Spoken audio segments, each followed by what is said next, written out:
What's up, everybody, and welcome back to Politics with Steve. All right, y'all. So before we get started, I want to take a second, ask everybody to subscribe to my YouTube page, sign up for my email list. Link is below. That is the best way to stay in the loop on all things Politics with Steve. Without further ado, let's get to it. All right, so Trump is the most corrupt president of all time. And it's not even close at this point. Like, I've spent time talking about Trump's corruption already, so I'm not even going to talk about like any of that old stuff. I'll link that video in the comments, but honestly, he just keep getting worse. So we got to talk about some of these latest developments.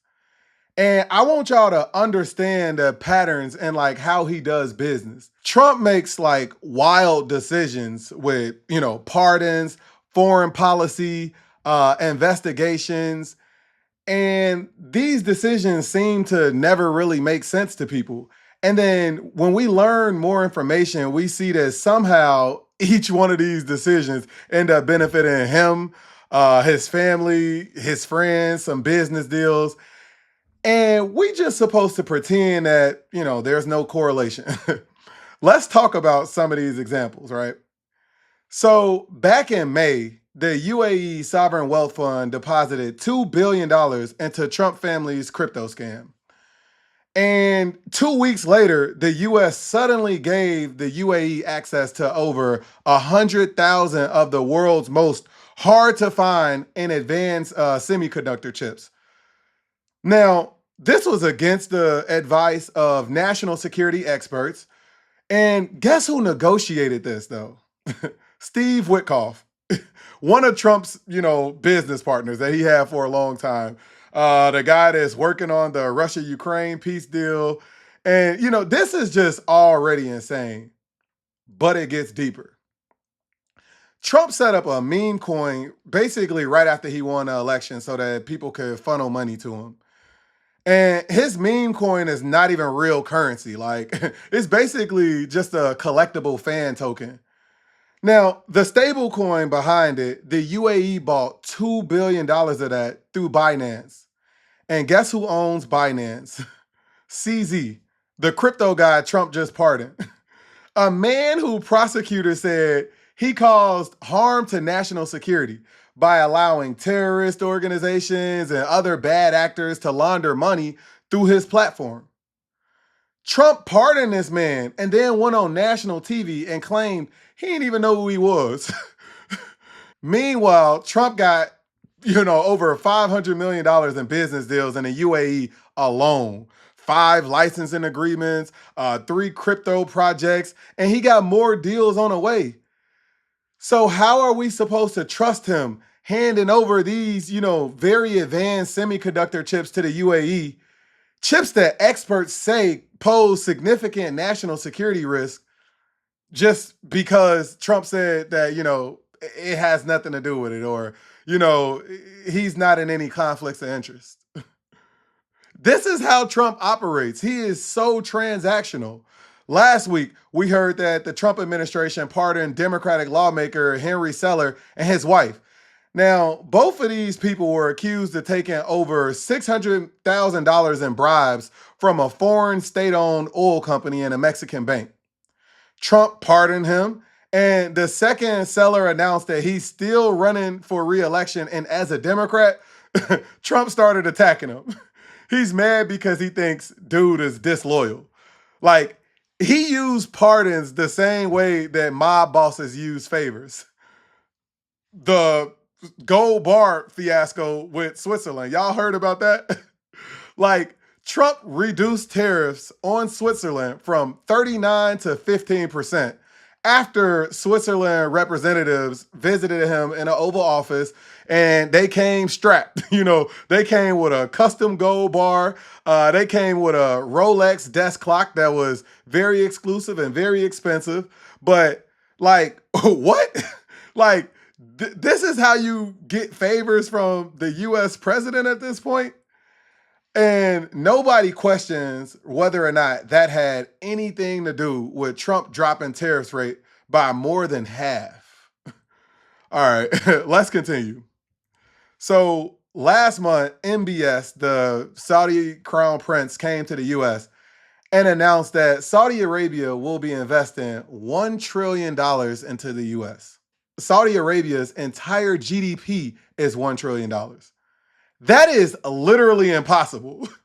But in return, Trump agreed to sell the most advanced US fighter jets to the Saudis, even though the Pentagon itself warned that it could give China access to new US technologies through Saudi Arabia. But again, we're just supposed to pretend this has nothing to do with Trump's new real estate deals he's been negotiating in Saudi Arabia. Sure. All right, so we talked about Trump receiving a $400 million jet from Qatar earlier in the year, right? But it gets worse. Trump recently signed an executive order saying that if Qatar is attacked, it would be treated like an attack on the United States. Basically, Qatar just got NATO-like protections from the US. This is the same Trump that said in 2017, Qatar has been a funder of terrorism at a very high level. But now Qatar gets US military protections? Why? Like, how does that make sense? Well, it's because Trump is doing business there. Again, transactional. And Trump transactional nature is not just about business deals. Sometimes it's just about favors. And you have to read in between the lines to really see what's going on. For example, right? Jeff Bezos, we know he owns Amazon and the Washington Post news outlet. Now, the FTC was suing Amazon basically for making it like crazy hard for subscribers just to cancel their membership. Now, billions of dollars of penalties were on the table. But what happened? The Washington Post suddenly got quiet about criticizing Donald Trump, and Jeff Bezos settled with the FTC for $2.5 billion, which is less than 0.5% of Amazon's market cap.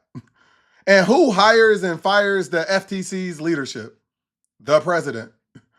The Trump administration fired Democratic members of the FTC and replaced them with people who would do his bidding. Same thing with ABC and Jimmy Kimmel, right? Like ABC wanted to push through a merger, the FTC blocked it. Trump's FTC chair made a deal to basically, if they remove Kimmel, the merger would go through. This man is weaponizing like all of these federal agencies like they just chess pieces. And just recently, I'm sure we all heard that, Netflix had a deal to buy Warner Brothers, and it was accepted. And then Paramount, which is, another just giant media company about the same size as Warner Bros., jumped in with a hostile bid, and it was an all-cash offer. Now, Netflix wasn't going to take over the CNN part of Warner Brothers, right? But Paramount will. Then, out of nowhere, Jared Kushner shows up. And by the way, Jared Kushner only shows up when there's money to be made. Just like how he's just out of nowhere showed up with the war in Ukraine, as a negotiator with Steve Witkoff, right? But he shows up in the mix and he's with Paramount, right? Involved with this hostile bid with the Warner Brothers and this all cash offer. But guess where the money is coming from? A private equity firm backed by sovereign wealth funds in Qatar, Saudi Arabia, Abu Dhabi, the same countries that Trump is doing massive business deals with. The same countries sending him billions of dollars for crypto, real estate. And I forgot to mention Paramount CEO David Ellison, whose billionaire father, Larry Ellison, is one of Trump's biggest meat riders and donors, right? So Trump already announced that he will be involved in this deal. My question is, why? Why is the president of the United States involved in a media company takeover? The entire situation should just be something that is reviewed by the DOJ antitrust division. I mean, because you would think that because two of the biggest media companies are merging and, one of the companies is backed by a foreign government, it's a pretty big red flag and something that the DOJ's antitrust division will look at. But, these companies really only get Jared Kushner involved to basically bribe Donald Trump. Jared Kushner don't even have experience in all of this stuff. Like, who is he to just, but that's what happened, right? And what is Trump receiving in return? Paramount is basically offering Trump a complete rehaul of CNN in exchange for basically the FTC's approval. Uh, this is classic Trump. Like everything is transactional, and even Netflix, right? Their CEO been cozying up to Trump for months, so I guess they'll figure out like who gonna offer Trump the better stimulus package so that this can get approved.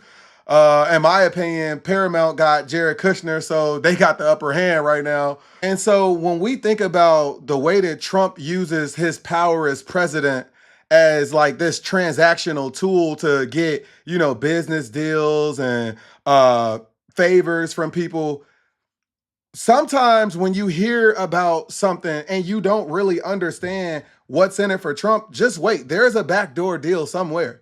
For example, we just learned that the Trump administration waived an $11 million fine against Southwest for their 2022 like holiday meltdown. Y'all remember that where flights was being mass canceled and it was chaos, right?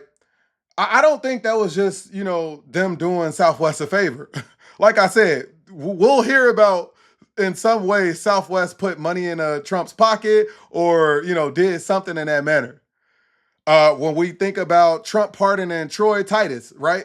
A Republican financial advisor who ran a massive fraud scheme that stole money from over 1,000 victims. I mean, veterans, farmers that he, allegedly cares so much about, teachers, small business owners. He was sentenced to 7 years in federal prison. And Trump freed this guy just days into his sentence. Just think about this. Trump has overruled prosecutors just to let a major GOP donor walk free. I mean, he's already issued over 1,500 pardons. That is more than the Bush administration, Obama administration, Biden's administration, even his first term administration, all combined. Like, he is clearly selling pardons. He using these pardons like they some loyalty rewards program for criminals. Just think about this. Trump net worth went up $3 billion in 1 year. Like, that is an insane jump. Like, he went from $4.3 billion in 2024 to $7.3 billion in 2025. Like, Forbes said he jumped 118 spots on a Forbes 400 list. Now, this is driven mostly by, his crypto scams, his real estate deals. He just used the government, however, to benefit his business. Like, Forbes also revealed that Trump spent 1/3 of his presidency staying at his own properties, right? So if y'all think about that, he forcing security service agents, other staff, foreign governments, all of them to stay at his hotels at inflated rates. He is literally profiting from taxpayers and foreign influence. Like, some of these people just stay at Trump's hotel, book, out the lavish suites and stuff like that just to curry favor with him. And I call this the Trump family grift because it's not just Trump. It's not just Jared Kushner. It's literally all of them. Like, everybody around him gets in on it. For example, a company that is financially backed by a Don Jr. Linked fund is getting a $620 million loan approved by Trump's Pentagon. What? Like, his granddaughter, Kai Trump, posted pictures on the internet. Like, I guess she was like selling clothes or like promoting like some clothes that she was selling like in front of the White House. like what the fuck? Like, his family will literally sell anything. Fake crypto, Trump gold cards, Trump mobile, Trump perfume, the Trump coin that's not really crypto, Truth Social, merch out of the White House like his granddaughter is doing. They are literally treating the US government like it is a pawn shop. And I saved the best for last. And because, look, as a licensed CPA, this one really hit the hardest to me, right? Because I understand that a president that is this corrupt, there is no limit to the amount of money that the people around him can make if they willing to, just do stuff like this, right? So right before Trump announced like a slew of tariffs that tanked the crypto market, somebody in his inner circle placed a $80 million short against Bitcoin. They placed another $30 million against a separate coin. In 1 hour, whoever this was made $190 million. That is, in fact, insider trading. Now, it's probably not legally chargeable as insider trading because the law that governs insider trading, I don't think technically crypto is within like the scope of the securities that technically qualify for insider trading. But that does not mean the action was not insider trading. Like the market moves based on the president's word. If you know what he's about to say, you make millions. And that is in fact what happened.